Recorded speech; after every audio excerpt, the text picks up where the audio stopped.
기도하겠습니다. 좋으신 아버지 하나님, 우리에게 이 아침의 시간을 주시고 또한 깨워주셔서 말씀과 찬송과 기도로 이 하루를 출발할 수 있게 하시니 감사를 드립니다. 주님, 우리가 하나님 안에 있음을 기억하게 하여 주시고 언제 어디서나 무엇을 하든지 하나님의 언약과 신실하심이 늘 우리와 함께 한다는 것을 기억하게 하여 주시옵소서. 그래서 세상의 도전과 혹은 우리 인생의 어려움 속에서 흔들릴지 모르나 그러나 아버지 하나님, 하나님이 함께 하시고 하나님의 섭리는 오늘도 우리를 이끌시고 또 하나님의 선한 역사를 향해 이루어가고 있다는 그 믿음을 갖게 하여 주셔서 흔들릴지라도 다시 굳건한 믿음으로 하나님을 바라보며 하나님 나라를 향해 나아가는 우리의 신실한 믿음이 되게 하여 주시옵소서. 우리 구주 예수 그리스도 이름으로 기도드립니다. 아멘. 오늘 우리에게 주신 말씀은 창세기 16장입니다. 본문 읽기는 16장 7절에서 14절입니다. 여호와의 사자가 광야의 샘물 곧 술길 샘 곁에서 그를 만나 이르되 사레의 여종 하가라, 내가 어디서 왔으며 어디로 가느냐? 그가 이르되 나는 내 여주인 사레를 피하여 도망하나이다. 여호와의 사자가 그에게 이르되 내 여주인에게로 돌아가서 그 수하에 복종하라. 여호와의 사자가 또 그에게 이르되 내가 내 씨를 크게 번성하여 그 수가 많이 셀 수 없게 하리라. 여호와의 사자가 또 그에게 이르되 내가 임신하였은즉 아들을 낳으리니 그 이름을 이스마엘이라 하라. 이는 여호와께서 내 고통을 들으셨음이니라. 그가 사람 중에 들나귀 같이 되리니 그의 손이 모든 사람을 치겠고 모든 사람의 손이 그를 칠지며 그가 모든 형제와 대항하여서 살리라 하니라. 하갈이 자기에게 이르신 여호와의 이름을 나를 살피시는 하나님이라 하였으니 이는 내가 어떻게 여기서 나를 살피시는 하나님을 배웠는고 함이라. 이러므로 그 샘을 부헬라헤로이라 불렀으며 그것은 가데스와 베렛 사이에 있더라. 아멘. 오늘 본문 말씀은 광야로 도망간 하갈을 만나 주시는 하나님에 관한 말씀입니다. 하갈이 임신을 하게 됩니다. 그런데 그만 그것이 이제 불화가 그 아브라함 가정에 이르게 되죠. 가나안에 정착한 지 10년이 지났지만 이제 사레가 더 이상 잉태하지 못하게 되자 사레는 이제 인간적인 제안을 제시합니다. 바로 자기의 몸종인 하갈을 아브라함에게 보내서 이제 후사를 갖게 합니다. 그리고 여종 하갈은 이제 임신을 하게 되어서 아브라함의 상속자가 되는, 상속자를 잉태하게 되는 그런 이제 어떻게 보면 여인으로서 기쁨을 얻게 되죠. 하지만 하갈의 임신은 뜻하지 않은 결과를 초래하게 됩니다. 결국 이 아브라함의 상속자를 임신했다는 이것 때문에 결국 본 부인인 사레와 불화하게 되고 이제 하갈은 그 주인인 사레를 멸시하게 됩니다. 결국 그것을 견디지 못하다 사레는 아브라함에게 달려가서 이제 자신의 하갈이 어떻게 학대하는지 또 모멸감을 갖게 되는지를 고하게 됩니다. 결국 아브라함은 이제 사레에게 당신의 여종이니까 당신의 마음대로 하십시오라고 말을 하게 돼서 결국 하갈을 학대하게 되자 하갈은 견디지 못하고 이 광야로 도망가게 됩니다. 결국 사례의 인간적인 대안을 제시하게 되자 하나님의 약속에서 인간의 실패를 보게 됩니다. 약속이 지연될 때 우리는 여러 가지 생각이 듭니다. 하지만 그럴 때 우리가 어떤 인간적인 선택을 해야 되기도 하고 또 인간적인 방법을 갖고 어떤 일을 하려고 할 때 우리가 다시 한번 조심해야 될 것이 있습니다. 과연 이것이 하나님 앞에서 옳은 방법인가? 하나님께서 원하시는가? 물어야 한다는 것입니다. 자신이 이런 더 이상 잉태하게 되지 못한다는 그 조급함 때문에 결국 하나님의 때를 기다리지 못하고 인간적인 방법을 제시했다가 결국 이런 화를 자초하게 된 것입니다. 우리가 때로는 하나님의 약속에 대해서 그 아브라함이 보였던 것처럼 기다릴 줄 아는 사람이 되어야 된다는 것입니다. 그 하나님께 여쭙고 기다리다 보면 틀림없이 하나님께서 하나님의 그 우리에게 흔들리는 믿음을 아시고 우리에게 확신을 주시는 여러 가지 일들이 있으리라 믿습니다. 그래서 기다리며 하나님의 때를 살아가는 사람이 되어야 할 것입니다.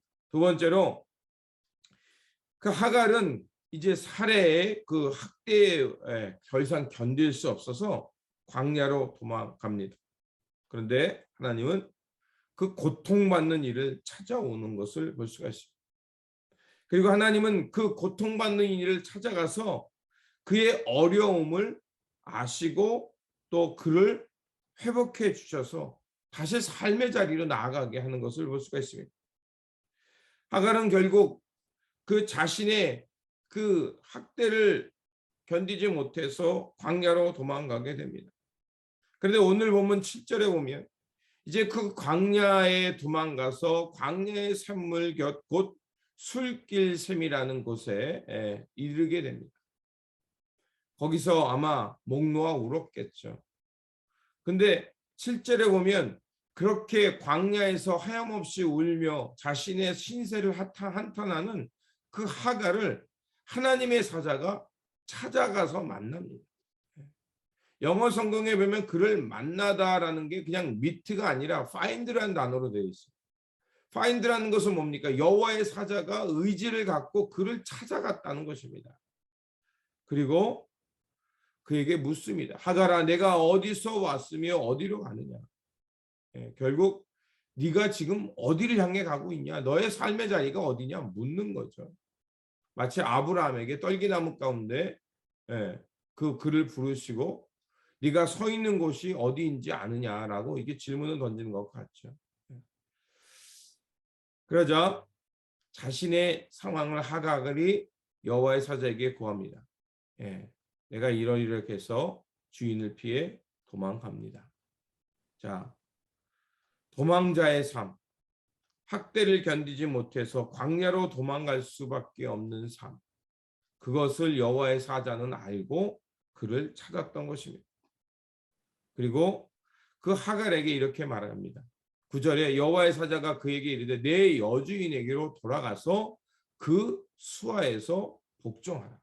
그리고 10절에 여호와의 사자가 또 그에게 이르되 내가 내 씨를 크게 번성하여 그 수가 많이 셀 수 없게 하리라. 그리고 내가 11절에 내가 임신하였은지 아들을 낳으니 그 이름을 이스마엘이라 하라.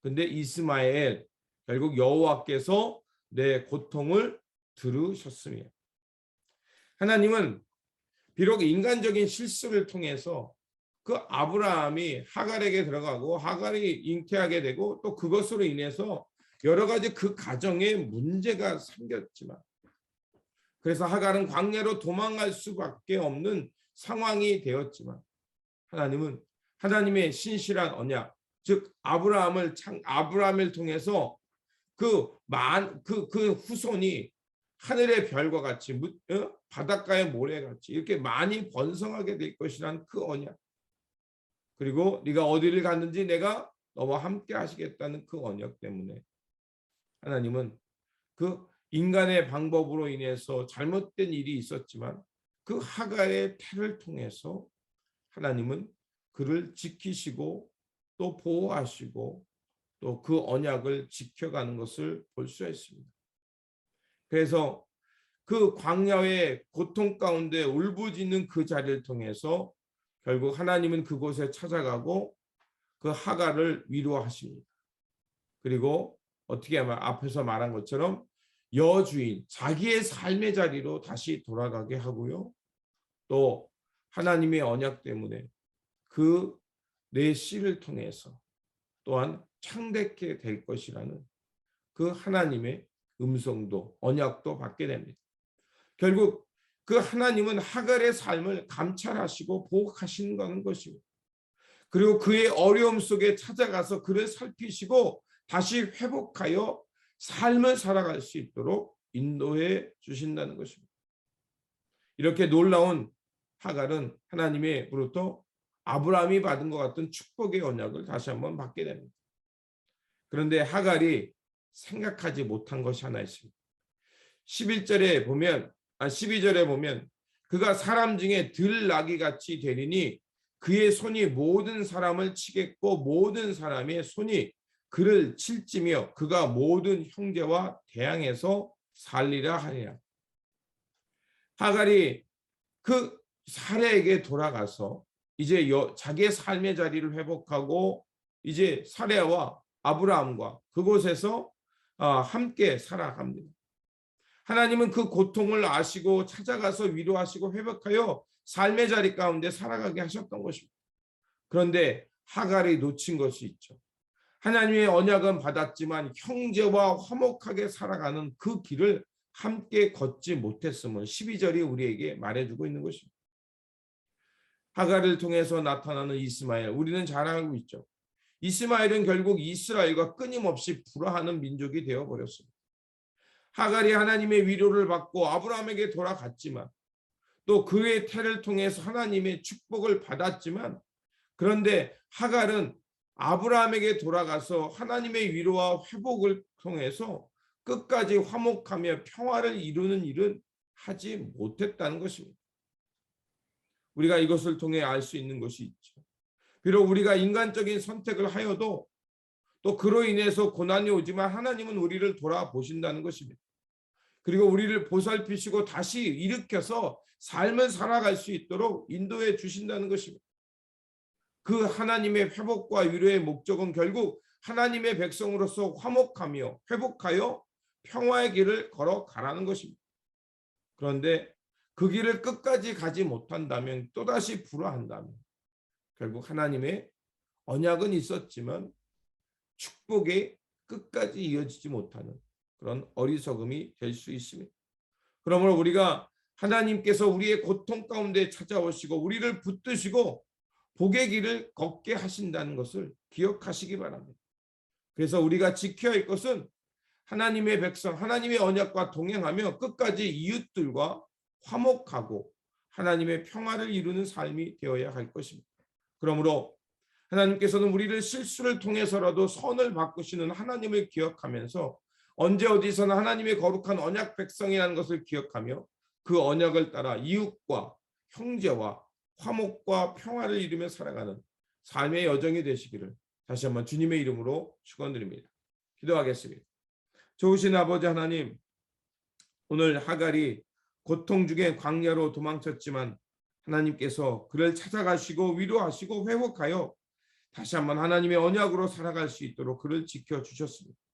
그렇지만 하갈은 그 하나님의 위로를 받았고 하나님의 언약을 받았지만 그 아브라함과 끝까지 동행하며 화목하고 평화의 길을 이루지는 못했습니다.